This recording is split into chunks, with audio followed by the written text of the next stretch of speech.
Extiende tus manos para recibir lo que ha de venir. Escucha el llamado, que algo se acerca, lo puedes sentir. Una palabra arde fuerte en ti, desafiándote a ensanchar tu lugar, porque pronto crecerás, crecerás. Algo grande viene para ti. ¿Te has preguntado en la vida qué hace que seamos buena tierra? De seguro, si la semilla cae en buena tierra, esta a la postre dará mucho fruto. Y si el Señor nos compara con ella, estoy seguro de que todos queremos ser buena tierra. Génesis 1:31 nos dice: y vio Dios todo lo que había hecho, y aquí que era bueno en gran manera. Yo puedo pensar con esta escritura que en realidad todos somos buena tierra.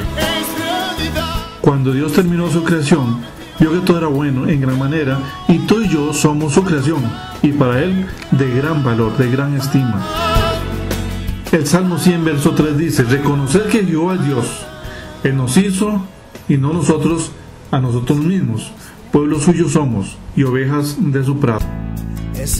Habiendo sido criado en el campo, puedo discernir por experiencia propia que todo terreno antes de ser sembrado está lleno de maleza. Con la maleza toda clase de criaturas que no convienen a una buena siembra, y debe ser preparado. En 1 Tesalonicenses capítulo 5 verso 9 dice la palabra: porque no nos ha puesto Dios para ira, sino para alcanzar salvación por medio de nuestro Señor Jesucristo. Conociendo esto, sabemos que todos somos tierra buena, y que aún estando en la condición en que estamos, Él nos recibe como tal. Efesios 2:5 dice: aún estando nosotros muertos en delitos y pecados, nos dio vida juntamente con Cristo. Por gracia sois salvos. Definitivamente Él comienza una obra con nosotros, nos prepara en cualquier condición en que estemos para recibir esa semilla y dar fruto, porque Él así lo quiere. En 1 Timoteo 2:4 Él dice: el cual quiere que todos los hombres sean salvos y vengan al conocimiento de la verdad. Esta es la voluntad de Dios. Al leer la parábola del sembrador en el capítulo 13 del libro de Mateo, encontramos que es una de las pocas que el Señor explica, para que no le quede duda a la iglesia lo que el Espíritu quiere decirnos. El Señor compara la palabra con una semilla que es sembrada. El sembrador es el mensajero de Dios. Eres tú, es el siervo predicador, es el Espíritu Santo que te revela su palabra cuando la lees. El verso 3 dice: y el sembrador salió a sembrar. No se quedó en casa, está cumpliendo con la gran comisión, está realizando lo que le fue encomendado por su Señor. Y al sembrador le ha sido dado un terreno para sembrar, pues si no fuera así, ¿dónde sembraría? Si lee la explicación que Jesús da de la parábola a partir del verso 18 en el mismo capítulo de Mateo, podemos entender que el terreno donde se siembra la semilla somos todos nosotros. En Isaías 55:10 se afirma que Dios da semilla al que siembra. Si has recibido semilla, tiene un propósito: sembrarla. Por eso dice la parábola: he aquí el sembrador salió a sembrar. Se refiere a alguien que sabe cuál es ese propósito. ¿Conoces tú el propósito de Dios en ti? El sembrador salió a sembrar. Y dice el verso 4: y la semilla cayó junto al camino. Tú le has dado la palabra, pero está junto al camino. ¿Qué representa esto? Dice el Señor en el verso 19 que cuando oyes la palabra y no la entiendes, viene el malo y la arrebata y se la roba. ¿Quién no entiende la palabra? La respuesta la encontramos en la primera carta a los Corintios capítulo 2 verso 14. Pero el hombre natural no percibe las cosas que son del Espíritu de Dios, porque para él son locura y no las puede entender, porque se han de discernir espiritualmente. Cuando en la Biblia se habla del hombre natural, se refiere al que vive en la carne, una persona que aún no tiene el Espíritu de Dios en su corazón. Esa persona escucha la palabra con sus oídos carnales, pues no puede discernirla espiritualmente. Su espíritu no ha sido vivificado, está muerto en lo espiritual. ¿Por qué el enemigo le arrebata la palabra? Pues él es un ladrón, y si algo valioso puede robar, será la palabra, ya que en ella hay vida eterna. El Evangelio de Juan, capítulo 5, verso 39 dice: escudriñad las Escrituras, porque a vosotros os parece que en ellas tenéis palabras de vida eterna, y ellas son las que dan testimonio de mí. El enemigo no quiere que entendamos la palabra, que la escudriñemos, pues en ella nos da testimonio de Cristo, y sin ella no podremos tener fe. Romanos 10:17 dice: así que la fe es por el oír, y el oír por la palabra de Dios. Y el sembrador salió a sembrar. Tú saliste a sembrar, y parte cayó en pedregales, dice el verso 5. Tú le has dado la palabra, pero esta echa poca raíz y tiene corta duración. Y en el versículo 21 dice que aunque la recibió con gozo, al venir la aflicción o la persecución por causa de la palabra, luego tropieza. ¿Por qué esta persona está expuesta a aflicción y persecución? Y dice que es por causa de la palabra. ¿A quién le interesa afligirte y perseguirte por causa de la palabra? Ciertamente, aunque use personas, siempre será el enemigo. Los Salmos 119, verso 105 dice: lámpara es a mis pies tu palabra y lumbrera mi camino. Cuando la palabra viene a nosotros, el Señor la compara como luz que nos alumbra. La luz expone todo lo que está sucio, y por la oscuridad, por la tiniebla en la que estábamos, no lo percibíamos. El Salmo 90, verso 8 dice: pusiste nuestras maldades delante de ti, nuestros yerros a la luz de tu rostro. ¿Por qué lo hace así el Señor? Por amor, definitivamente, por misericordia. Pues si vemos algo sucio en nuestro cuerpo, de inmediato lo lavamos. Pero si no lo viéramos, seguiríamos nuestro camino cargando esa suciedad. ¿Cómo limpiaremos nuestra alma, nuestro espíritu, si no es expuesta a la iniquidad? Proverbios 28:13 dice: el que encubre sus pecados no prosperará, mas el que los confiesa y se aparta alcanzará misericordia.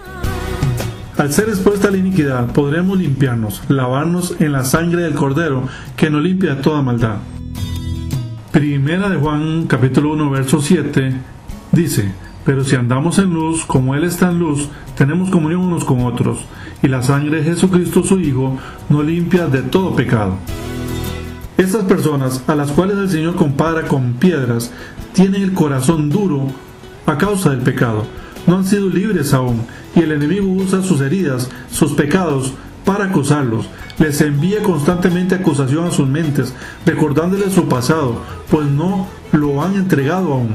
Llevan su carga a cuestas y no la han puesto a los pies de Cristo. El verso 6 dice: pero salió el sol, se quemó, y porque no tenía raíz, se secó.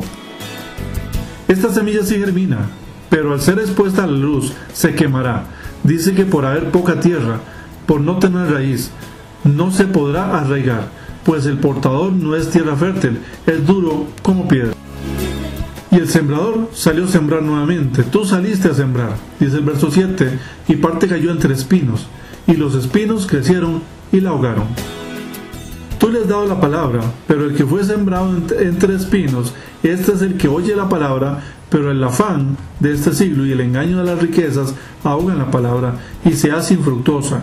Lo explica en el verso 22. Esta persona lleva doble vida.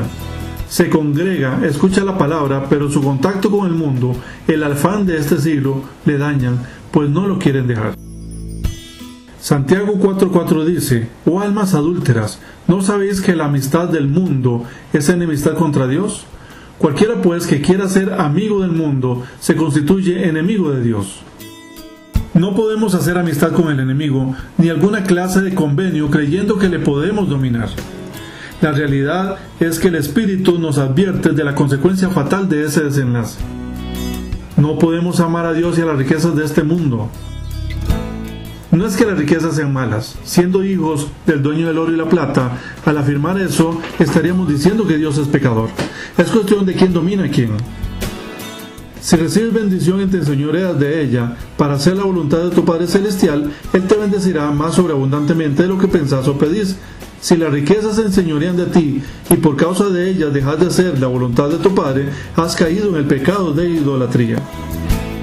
Sigue diciendo la palabra: el sembrador salió a sembrar, tú saliste a sembrar, pero parte cayó en buena tierra y dio fruto, cual a 100, cual a 60 y cual a 30 por uno. Verso 8. ¿De dónde te ha sacado el Señor cuando le conociste? De la orilla del camino. Eras como piedra, estabas entre espinos. ¿De dónde te ha sacado el Señor? ¿Identificas con esto tu misión? Ciertamente, si te identificas con alguna de esas áreas y aún te encuentras ahí, ten fe que tu Padre que está en los cielos ha provisto para ti salvación. Solo sé obediente a su palabra y no te canses de buscarlo. Siendo conscientes de que Él hará, podríamos preguntar, ¿qué hará? Bueno, lo que sea necesario para que sea libre. Y una vez libre, ¿qué harás tú? ¿Te quedarás ahí sin hacer nada? Si fuera así, es porque aún no eres totalmente libre, pues el que es verdaderamente libre tendrá claro que el sembrador salió a sembrar. Mateo 13:3. No se quedó en casa, está cumpliendo con la gran comisión, está realizando lo que le fue encomendado por su Señor y está dando fruto, y este fruto permanece. La visión dada por Dios a un ministerio representa lo que Él quiere hacer por medio de este ministerio. La que Él nos ha dado basada en Mateo 13:8 y Juan 15:16, podemos leerla así: llevar a todo creyente a la madurez en Cristo, a fin de que sea buena tierra y dé fruto y este fruto permanezca. Y si lo analizamos bien, podríamos decir que prácticamente todo ministerio tiene que ver con este llamado. Si uno lee la Gran Comisión, ese es el gran propósito de Dios, que todos lleguemos al conocimiento pleno de la verdad, que es Cristo Jesús. Tenemos la esperanza de ser una excelente herramienta en sus manos para cumplir con ese propósito suyo, para lo cual hemos dispuesto nuestro corazón, nuestras fuerzas, nuestra voluntad, para que sea Él quien haga en nosotros.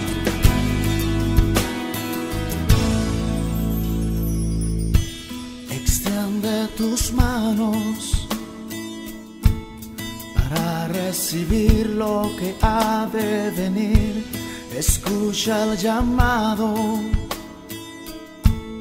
que algo se acerca, lo puedes sentir. Una palabra arde fuerte en ti, desafiándote a ensanchar tu lugar, porque pronto crecerás, crecerás.